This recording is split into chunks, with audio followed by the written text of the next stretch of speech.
Welcome to Palace Insider. On February 19, 2026, the Crown struck back hard. Buckingham Palace dropped a rare and thunderous statement that shook global headlines. No member of the British royal family, past or present, shall be commercially leveraged without the consent of the sovereign. It warned that any marriage contract trying to cash in on the monarchy will be reviewed, challenged, and publicly shut down. But behind that polished legal tone hid a storm of personal drama.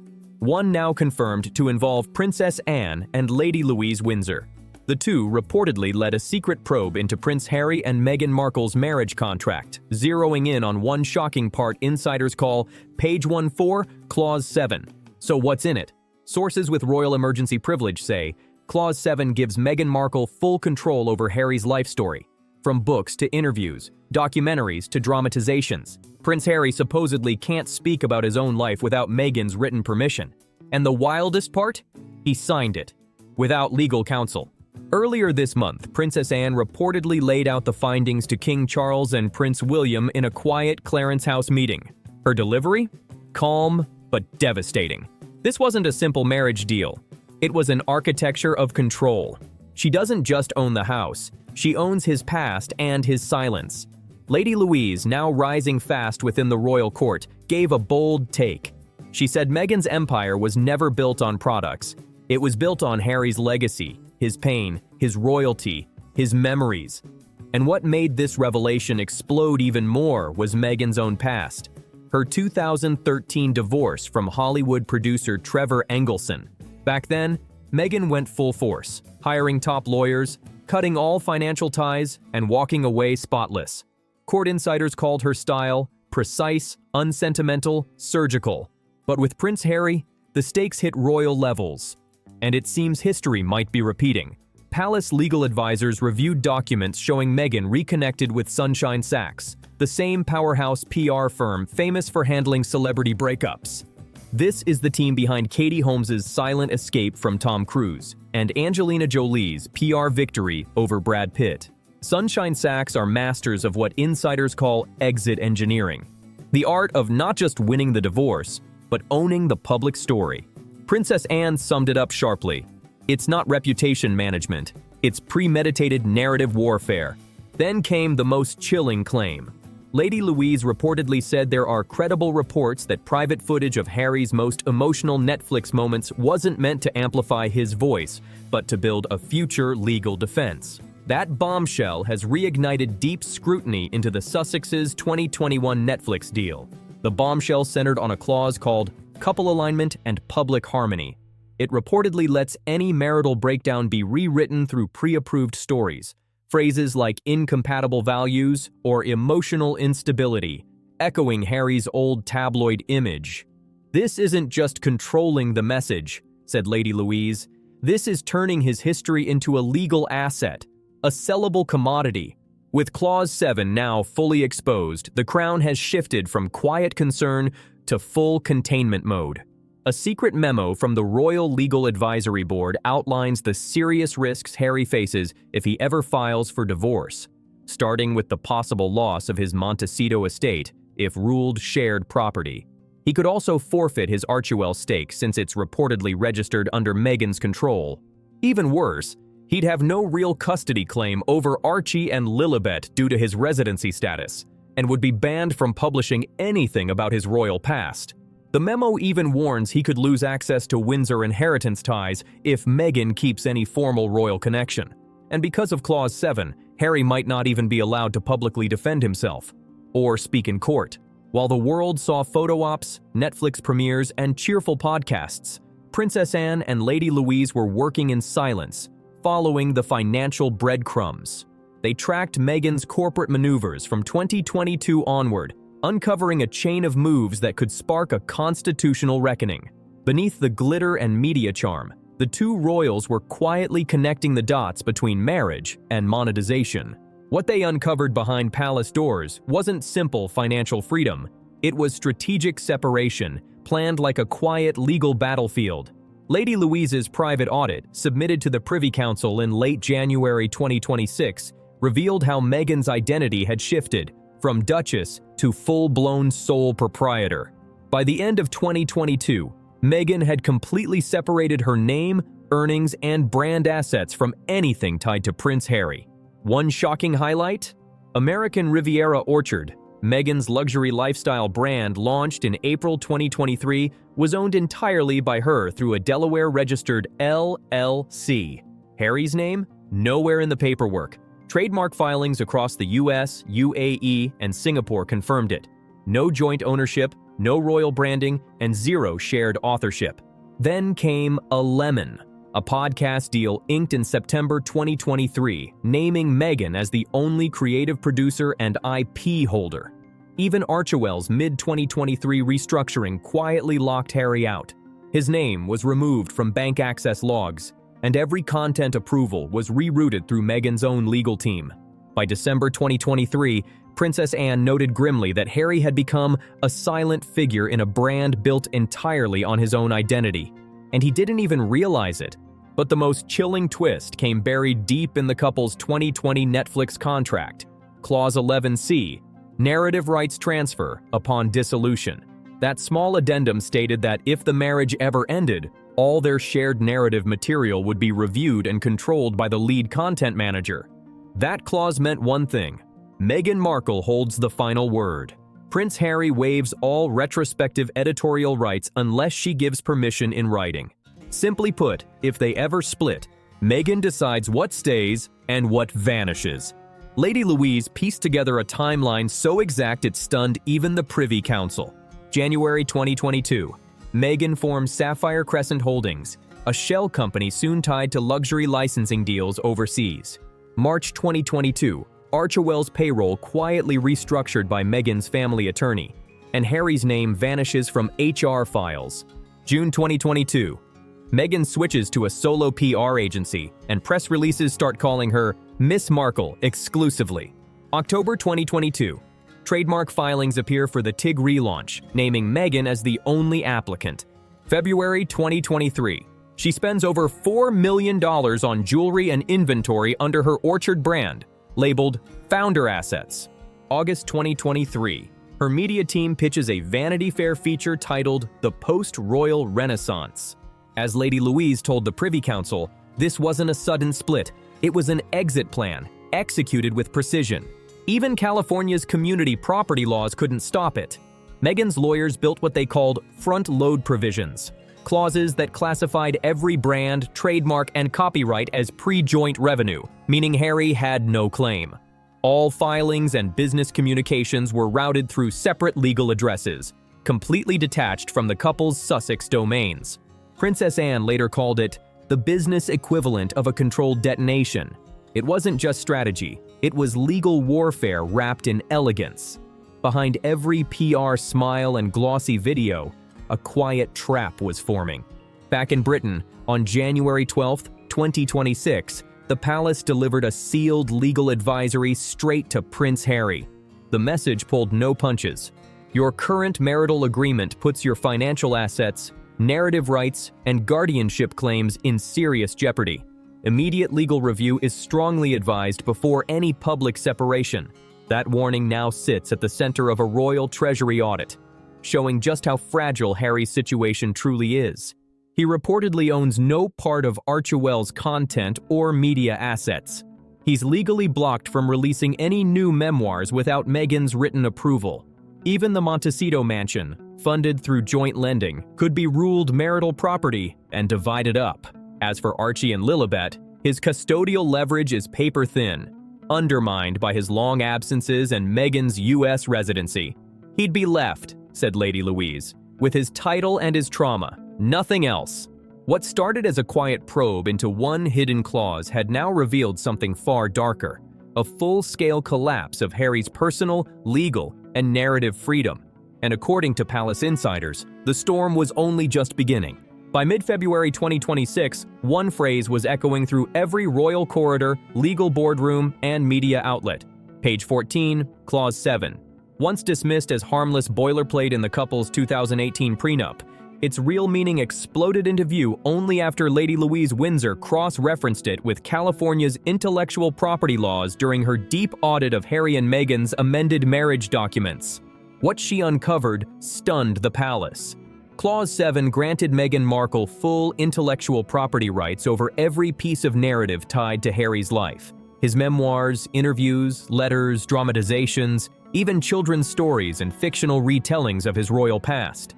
In simple terms, Prince Harry couldn't speak, write, or license anything about his own life without Meghan's written consent. Clause 7 wasn't protection, Lady Louise told the Crown's legal board. It was a muzzle, signed, sealed, and locked in law. Even more shocking was when it was added, June 2020, right after the couple stepped back from royal duties and launched Archewell. Harry was vulnerable then, emotionally lost, under public fire, and desperate for stability. And in that moment, Meghan secured what experts now call the most sweeping editorial authority ever inserted into a royal-adjacent marriage. The wording was deliberately sterile but devastating. All present and future narrative content, public persona, depictions, and emotional recollections related to the signatory HRH, Prince Henry Charles Albert David, shall require written approval by Party A, Miss M, before any publication or broadcast could happen. Lady Louise's team uncovered the hidden framework behind the whole setup. While Archewell was promoted as a joint venture, internal filings in Delaware painted a very different picture. It gave Meghan voting control over every content partnership and distribution right. Even worse, the fine print said that if marital conflict ever arose, default control would automatically go to the managing member, Meghan Markle herself. When Princess Anne was briefed privately, she didn't hold back.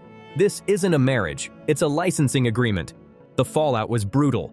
Harry's 2023 memoir Spare had reportedly passed through Meghan's legal team before release, with several chapters revised or scrapped altogether for what her lawyers called narrative cohesion. And if Harry ever wanted to publish a sequel, he couldn't. Not without Meghan's signature. Inside Buckingham, aides began whispering that Harry had become a hostage to his own memories. Legal experts soon confirmed the nightmare. Clause 7 didn't just cover current work, it extended to future portrayals too. That meant Harry couldn't take part in documentaries about his military service, couldn't speak openly about his mental health journey, and couldn't even write children's books inspired by royal life without Meghan's legal clearance. The revelation sent shockwaves worldwide, leaving both royal insiders and media watchers speechless.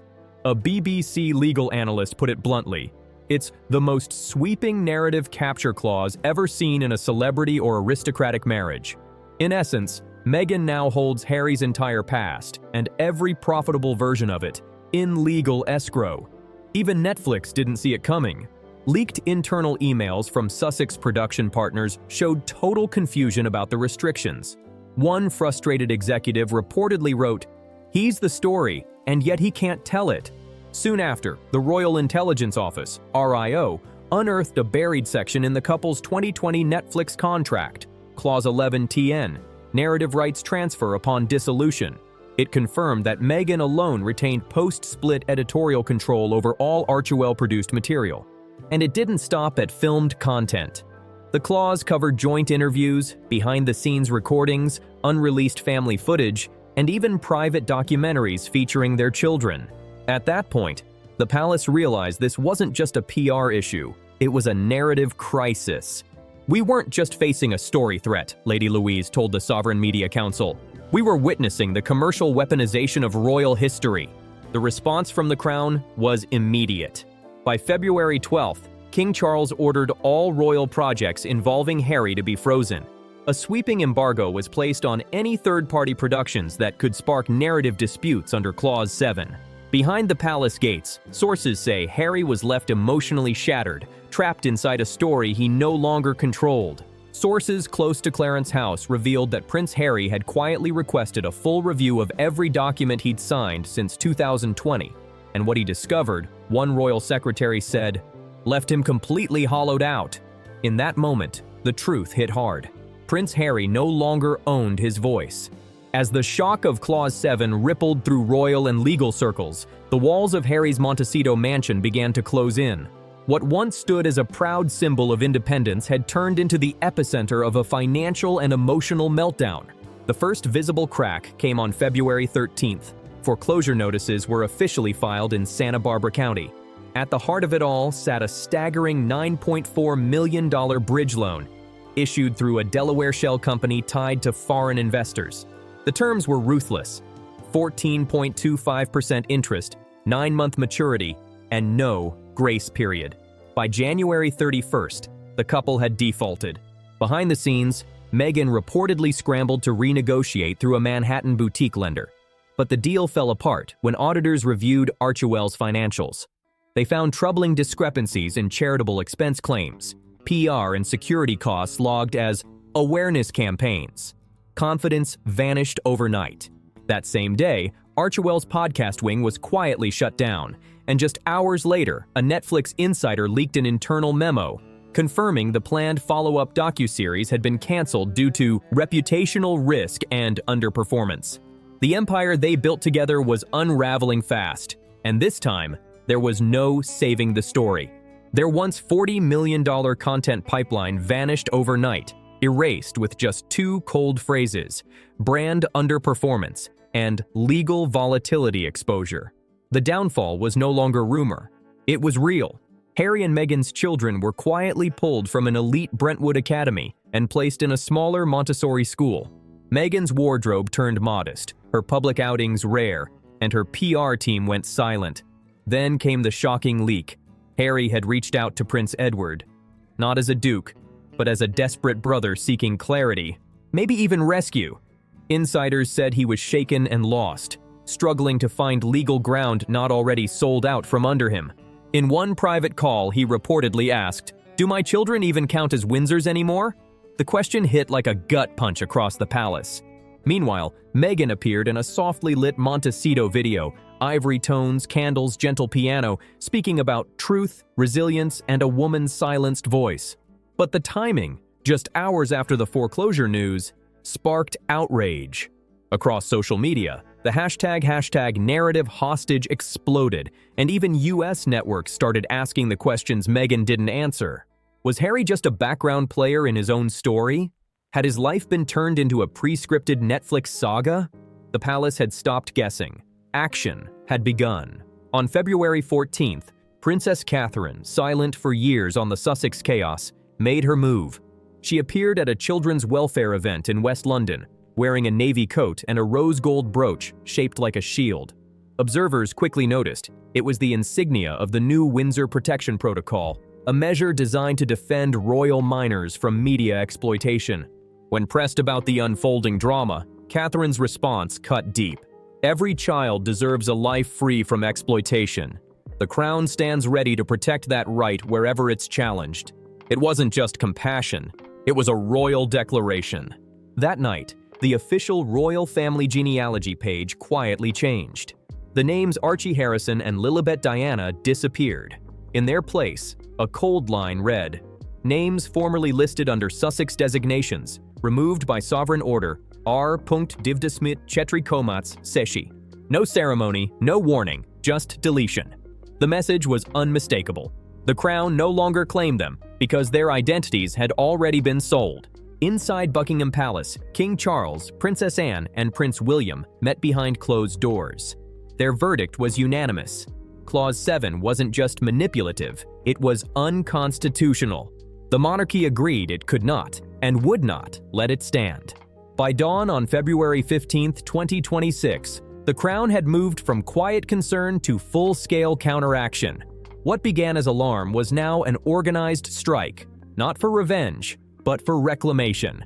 At exactly 7 a.m., the Crown Archives enacted a rare emergency order: biometric vaulting of all unreleased footage, images, and recordings of Archie and Lilibet. That included palace portraits, Netflix clips, private home videos, and even unused podcast audio filed under Archewell. The official goal was clear: to block any future misuse or AI replication of royal likenesses for profit. At the same time, King Charles invoked Appendix 5 of the marriage settlement, contingent custodial jurisdiction. It confirmed long-whispered suspicions. Archie and Lilibet had never been fully registered in the official Windsor genealogical archives. Missing biometric data, irregular travel records, and incomplete paperwork made their royal protection legally impossible. Moments later, The Lord Chamberlain's office issued a swift follow-up, an addendum to the derealization order of February 7th, sealing their royal status in suspension until further review. Archibald Harrison and Lilibet Diana shall no longer be associated with privileges, protections, or ceremonial references of the British Crown. The statement was final, issued under sovereign legacy protection, and declared permanent. All licensing for materials featuring the children, books, portraits, collectibles, and digital media, was revoked. Trademark officers immediately ordered U.S. retailers to halt all Sussex-linked merchandise, and AI datasets containing their biometric markers were locked under royal watch. The Crown had built a digital firewall around its heirs.